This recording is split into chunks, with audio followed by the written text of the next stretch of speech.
হ্যাঁ, আপনার মেয়ে কেমন আছে এখন? আমার মেয়ে বর্তমান ভালো আছে। বর্তমান ভালো আছে। ব্যাপার হলো কি, এই আমার একটা জমি ছিল, আচ্ছা জমিটা বিক্রি করেছিল, মেয়ে থেকে আমি তাকে বিক্রি করেছিলাম। আচ্ছা ওর থেকে 90,000 টাকা গোপন করেছিল। আচ্ছা তা বলিস মা আমি নিয়ে নাই, অন্য লোকে নিয়েছে। আমি অভিশাপ করিলাম, অভিশাপ করছি অন্য লোকে যদি এখানে তার শাস্তি হবে। হ্যাঁ সেই মেয়েটা এসে তো মেয়ের শাস্তি। বলুন, জয় জগন্নাথ। কোথায় ছিলেন এতদিন? মেয়ের শরীর খারাপ ছিল, হ্যাঁ সেখানে গেছিলাম। মেয়ের মাথায় টিউমার হয়ে ভর্তি। আচ্ছা, আমি যে সারা পূজা করলাম। আপনাকে তো অনেক দিন দেখিনি আমি, ওই যে বাচ্চা প্রায় 1 মাস ওরকম হবে, এরকম হবে না? ওরকম হবে। খেয়েছেন? না এখনো খাইনি, বাড়ি যাবো তারপরে খাবো। খাবার দেবো, খাবেন? কি খাবো? ভাত আছে? না ভাত আমি খাই না। ভাত খাবেন না আজকে? না আচ্ছা, আপনাকে তো আমি দেখতে পাই না অনেক দিন হলো।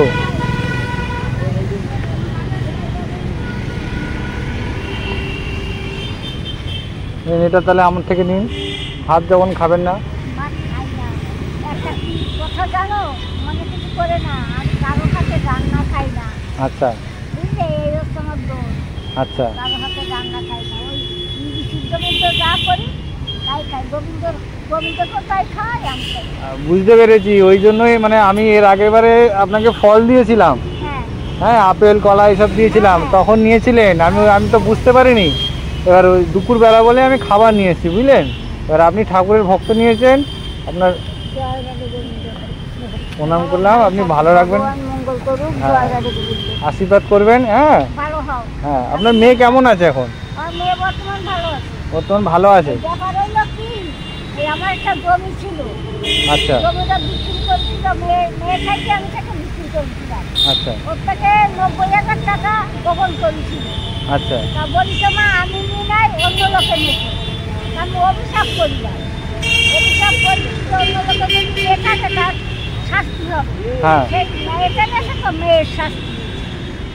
তারপরে আমি যে ঝাড়া ফুকা করলাম, ঝাড়া ফুকা করছি, আস্তে আস্তে টিউমার গলে গেল, ও ভালো হয়ে গেল। ভালো হয়ে গেছে। হ্যাঁ, সবই উপরওয়ালার ইচ্ছায়, গোবিন্দর ইচ্ছায় ভালো হয়ে গেছে। ভালো হয়ে গেছে। এখন আর কোনো সমস্যা নেই। না আচ্ছা, আমি বলেছি কি যে তোর মার টাকা তুই নিবি, তাতে লোকে সেই তো। গোপন করলি কেন? আমার এই কথা, গোপন করলি কেন? আপনি তো মনে হয় মধ্যম গ্রামে থাকেন না?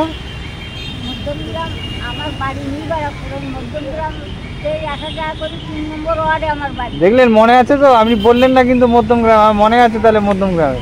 3 নম্বর ওয়ার্ড, হ্যাঁ, ওইখানে আমার বাড়ি। এইখানে আরেকজন থাকেন আপনার পাশে, আপনার সাথে যাতায়াত করেন মাঝে মাঝে, আরেকটা দিকে থাকে না?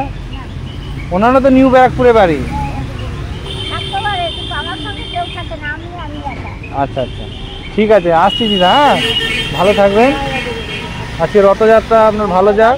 সেটা ভালো যাবে। হ্যাঁ আমার ভালো করে, আমার অমঙ্গল করে না, আমার অমঙ্গল করে না। ঠাকুর আমারই দেখে। আমি 9 বছর বৃন্দাবন থাকতে, আচ্ছা আমার অসুবিধা করে, ওইখানে সুবিধা দিচ্ছে। আমার কোনো অসুবিধা নেই, ঠাকুর সুবিধা। ঠিক আছে, আসছি। হ্যাঁ ভালো থাকো, হ্যাঁ। বাচ্চা কাচ্চা নিয়ে ভালো থাকো। আসছি, আবার এসো। ঠিক আছে।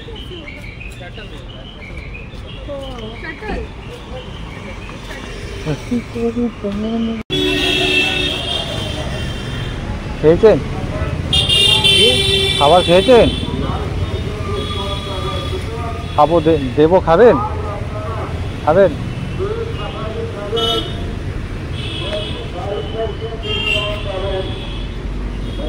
আপনার বাড়ি কোথায়? কেউ নেই।